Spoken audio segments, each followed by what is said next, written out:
Stephen Cohen, Alexander Hamilton, he's hot in literature, he's hot on Broadway, and in your book, Concrete Economics, you say we have to get back to his vision. Can you explain? Yeah, Hamilton was the first and most important leader to reshape the American economy. Sort of looked out the window and said, what kind of colonial mess is this?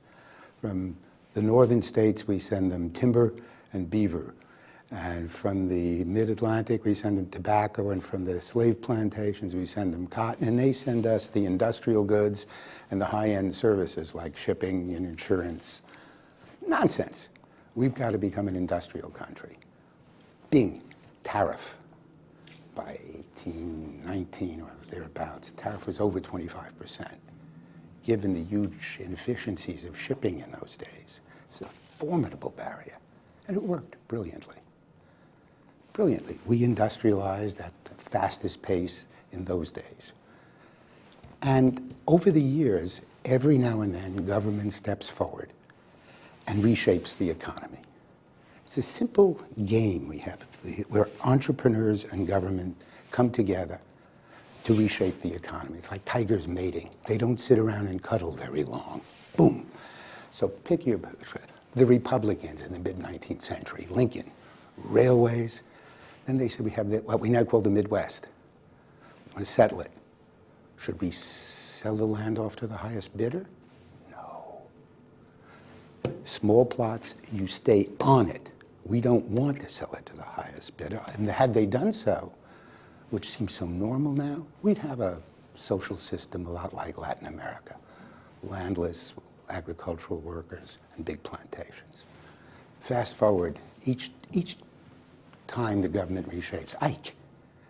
If you look at what Ike did now, Ike and Nixon, they'd be a little suspect as being way to the left. But Ike steps forward and said, look, we're keeping the New Deal, and here's what you're going to get. A car, a house, the washing machines, a huge amount of defense, and massive investment in science and research and development to always be first technologically in defense, out of which came all our new technologies. All right, so if you're arguing that the government has always played a role in the U.S. economy, even though a lot of people say it's been put off to the side, which of the current presidential candidates would you say reflects that vision and your vision in concrete economics? That has to be done by us. Look, our economy needs a reshaping. We had one starting in the 1980s where we said, deregulate everything. Get the government out, let the markets do it. And the same thing happened. We opened up a new economic space, this time through deregulation. There was fantastic innovation and entrepreneurial energy. We got this huge financialization. We grew the financial sector by over a pentagon, which is a good unit of economic size. Now, the financial sector is needed, but how big should it be? But here's the alternative. Would you rather people work in factories? Because the United States has always had this battle between the Jeffersonians and the Hamiltonians, and the Hamiltonians to a certain extent won, because we're certainly more of a commerce-based economy than an agrarian society. You know, that said, now the big question is labor versus financials. And it seems to me as though that most people would rather work on Wall Street or in mortgage banking or even in taking calls in a call center than working in a factory on a farm. We're not sending them back to do dirty work in factories. And factories are no longer dirty. They just don't employ many people. How big can you grow the financial sector? Right now, finance, processing health insurance claims, and the real estate transaction is over 20-some-odd% of the economy. You could argue that there's no value anymore.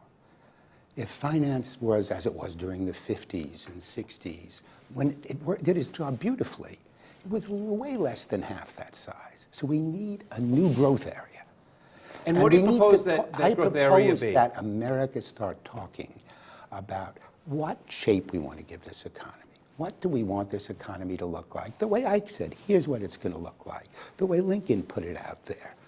We refuse to do that. We talk ideology and economic theory. That's really makes no sense at all. And we need to get back to concrete economics. Definitely.